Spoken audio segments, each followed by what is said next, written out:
talking about pills incorrectly dispensed and distributed, meaning what comes in that little orange bottle could do more harm than good to your loved ones. 66% of Americans actually use prescription drugs. That's 131 million people. Most of us assume that when the doctor calls in a prescription and we go to pick it up at the pharmacy, that they get it right. But that's not always the case. Investigative reporter Rachel Polansky has more on how these medication mix-ups are happening right here in the Metro.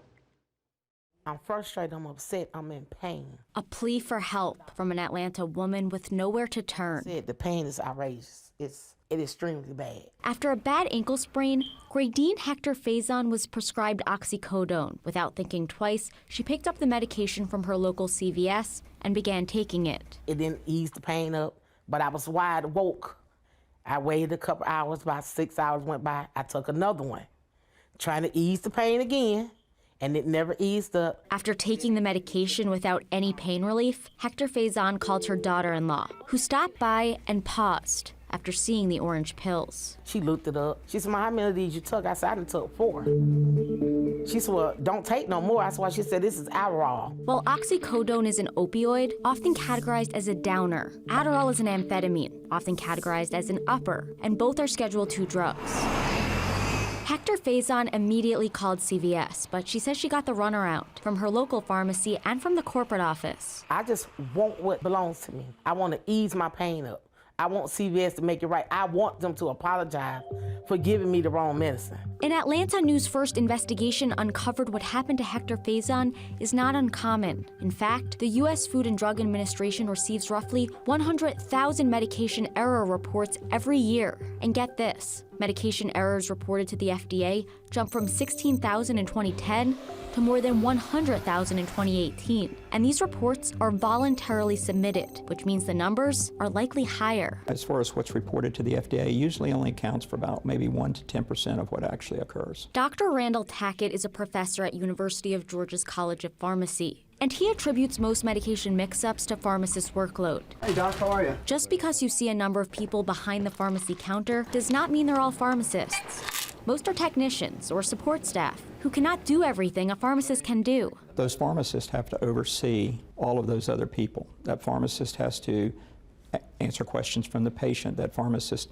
may have to be on the phone with the doctor. And that puts a lot of burden on the pharmacist. In an effort to minimize mix-ups, some states have limited the number of prescriptions a pharmacist can fill to 150 per shift. While Georgia does not currently have limits, Tackett doesn't know if that's the magic answer.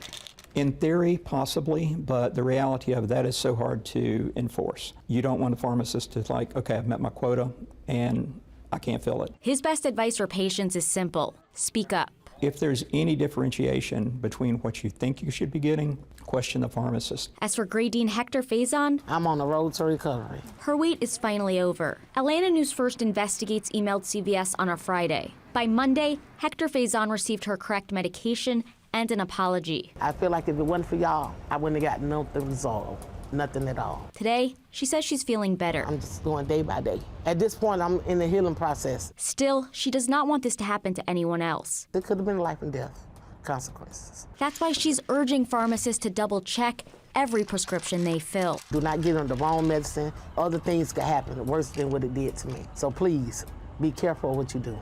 And CVS went on to say that they're looking into how this medication mix-up happened in the first place to ensure that it doesn't happen again, adding prescription errors are a very rare occurrence. But if one does happen, we do everything we can to learn from it in order to continuously improve quality and patient safety, end quote. And Rachel, this is pretty scary. It's a reality for many Georgians. How do you begin to even prevent something like this from happening? Yeah, it's a great question, and there are steps you can take. 1, look at your medication before you leave the pharmacy.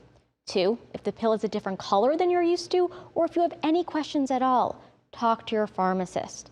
And 3, if possible, go to the same pharmacy. They'll have all your medications on file and possible drug interactions. Rachel Polansky, Atlanta News First.